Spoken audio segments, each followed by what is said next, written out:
Hello, welcome back. This is Mr. Sulkowski's channel. Like, subscribe, all that jazz hands. So for this video, what I'm going to be doing is I'm going to cover a quick version of how to do an SAQ, a short answer question.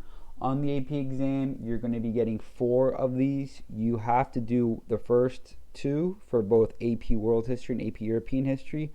For the third or fourth, you get to pick which one you want to do. This is a quick checklist to think about, realize, and keep in the back of your brain as you're doing a very tough test, okay? And this is something to practice as you go forward.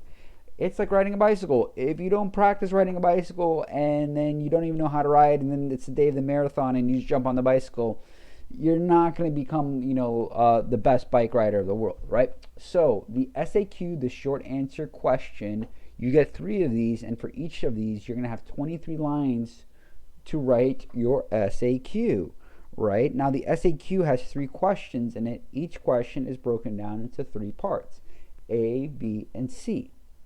Now the rule of thumb is to keep it within the 23 lines of writing. You want to make sure about your sentences and structure need to be complex, but they need about 2 or 3 sentences per each section. So what do I mean? For question 1, it's broken down into 3, A, B, and C. So for section A, I'm going to be writing 3 sentences.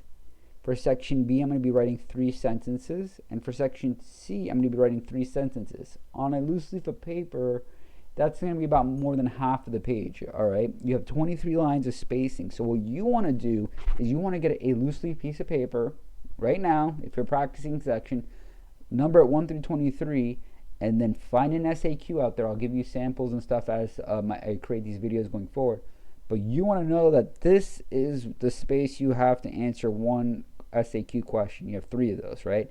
And in this one SAQ question, you're going to label A, B, and C. Make sure you label the actual portion of the question you're answering.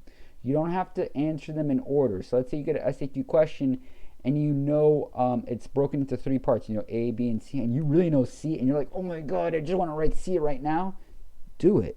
All right, we use it in 3 sentences, but label C, put it out there for the AP reader. You want to leave it on the silver platter for these people that are basically reading essays and essays of hours and hours and hours and hours. Their eyes are just red and they're just crying. They can't even read one more.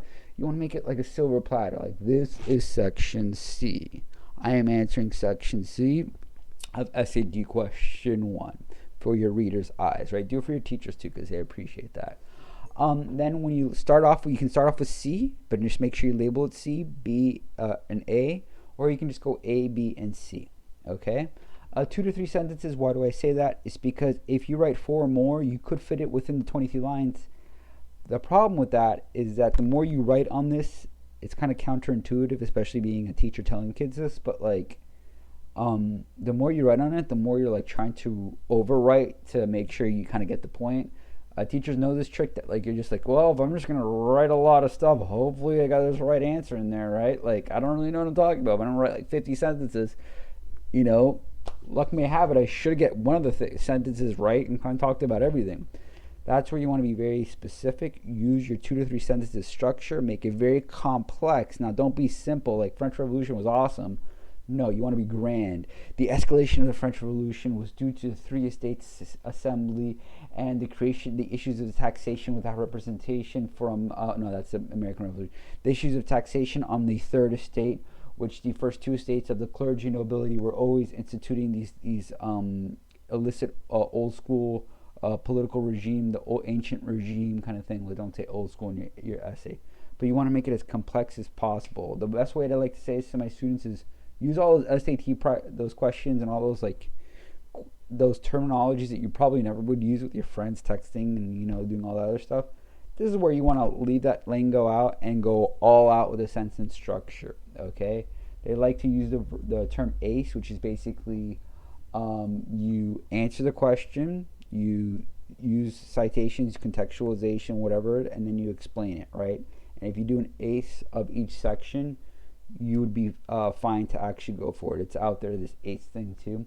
But the best rule of thumb is to do 3 complex sentences within that ballpark, and you'll be good. Don't go over 3, because if you over explain, this is kind of weird to say, but you'll actually end up hurting yourself, which as a teacher I don't like saying that, but I mean I love to read your writing and see that you like what you're writing and actually write more is a good thing. And sometimes, you know, motivating kids to read and write more.